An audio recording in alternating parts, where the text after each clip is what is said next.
Episode 5, The Hollow Heart. Eli spent the night sitting up, staring at the curtained window, feeling the weight of the shadow's presence even as silence filled the room. Every creak of the floorboards and gust of wind seemed to pulse with insidious energy, as if the town was conspiring to frighten him into leaving. But he knew he couldn't. Not until he'd found the vessel binding the shadow to Black Hollow. Morning he has brought little relief. The sky was overcast, casting a dull, gray pall over the town. Eli took a deep breath, steeling himself for the next steps. He had a few leads: the strange history of the pact, Evelyn's cryptic knowledge, and the unsettling encounters with the children who seemed to know more than they let on. But one question weighed on him: where would he find the vessel? He decided to return to Evelyn, hoping she might shed more light on the lore surrounding the pact. She was in her garden again, but this time she wasn't alone.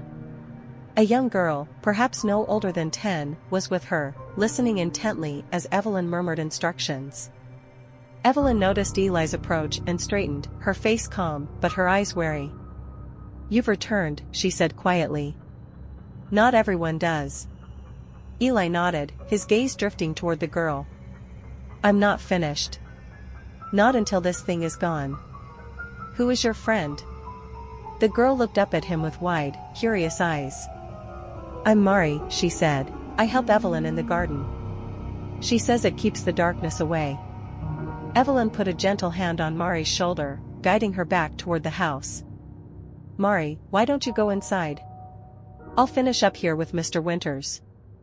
As Mari disappeared into the house, Evelyn turned back to Eli, her face etched with worry. "The children are more attuned to the shadow's presence," she explained. "They see things we don't, feel things we've long since grown numb to. It's why so many of them go missing." Eli felt a pang of unease. "You mean the shadow targets them?" Evelyn's face darkened. "The shadow feeds on innocence and fear, on those who are least able to defend themselves. It's why the founders made the pact in the first place, to protect the children of Black Hollow. But the price, it's not worth it. We've seen too many disappear, one after another." Eli's determination solidified. "If the shadow has a vessel, then I need to find it. You told me it could be anyone or anything. Any idea where to start looking?" Evelyn hesitated, her gaze drifting toward the dense forest beyond the garden. "There is a place, though it's dangerous. An old cabin, hidden deep within the woods, known as the Hollow Heart. It's said that the founders built it as an altar to the shadow when they first forged the pact." Eli felt a chill run down his spine. "And the vessel?" "Rumor has it that the vessel lies somewhere within that cabin. But no one who's gone looking for it has ever returned." Eli didn't flinch. "Thank you, Evelyn. If there's any chance it's there, I have to find it." Evelyn reached out, placing a hand on his arm. "Be careful, detective. The Hollow Heart is treacherous, and the shadow will protect it. Take this." She handed him a small charm, a silver pendant etched with symbols he didn't recognize. "It's a ward," she explained. "It may help, though it won't stop the shadow outright. But it could buy you enough time to find what you're looking for." Eli accepted the charm, slipping it into his pocket. He nodded his thanks, then turned and began the trek into the woods. The forest was thick and unwelcoming, the air heavy with a damp chill. Shadows clung to the trees, twisting and stretching as he moved deeper, feeling as though they were closing in around him. The only sound was the crunch of his footsteps and the occasional rustle of leaves overhead. After nearly an hour of walking, he began to notice faint markings carved into the trees, symbols, similar to the ones on Evelyn's charm. They guided him deeper, though he could sense an oppressive force growing stronger with each step. It felt as if the forest itself was watching, waiting. Finally, he caught sight of the cabin. The Hollow Heart was a weathered structure, barely visible through the thick underbrush. Its wooden walls were warped and cracked, covered in patches of moss and vine. It looked abandoned, forgotten by time. But as he approached, a cold, sour smell filled the air, sharp and unnatural. He hesitated at the threshold, every instinct warning him to turn back, to leave this place untouched. Taking a deep breath, Eli stepped inside.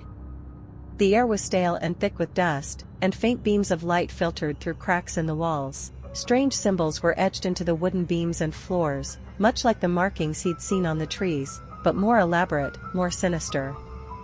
The walls were adorned with crude drawings and strange artifacts, pieces of bone, melted candles, and jars filled with strange, unidentifiable objects. And then he saw it, a small wooden chest, placed atop a stone altar in the center of the room.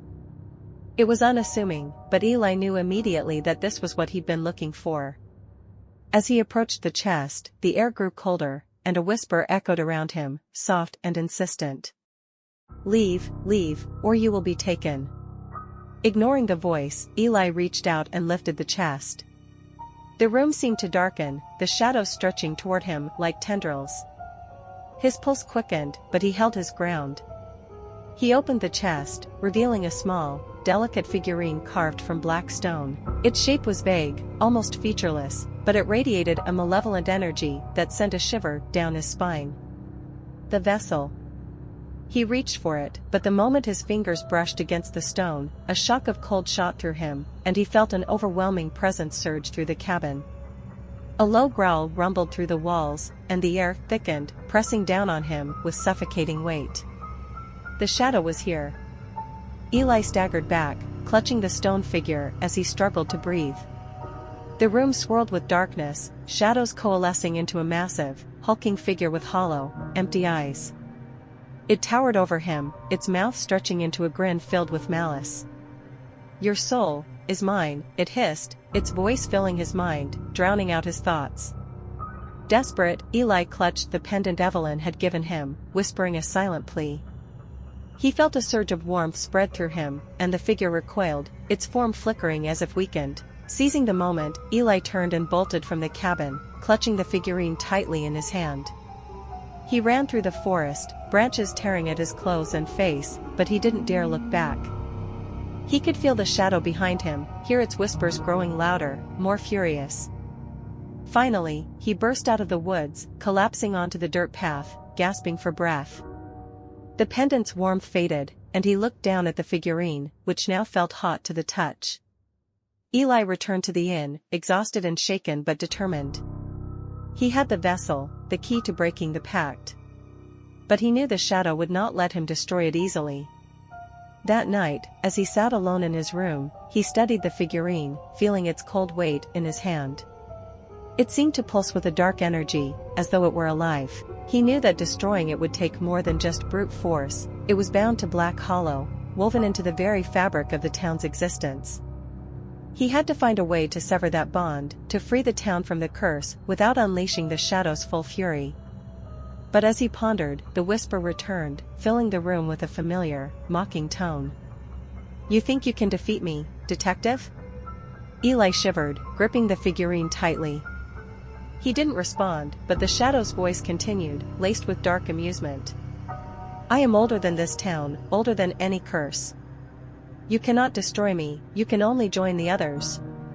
The lights in the room flickered, casting long, twisting shadows that seemed to close in around him.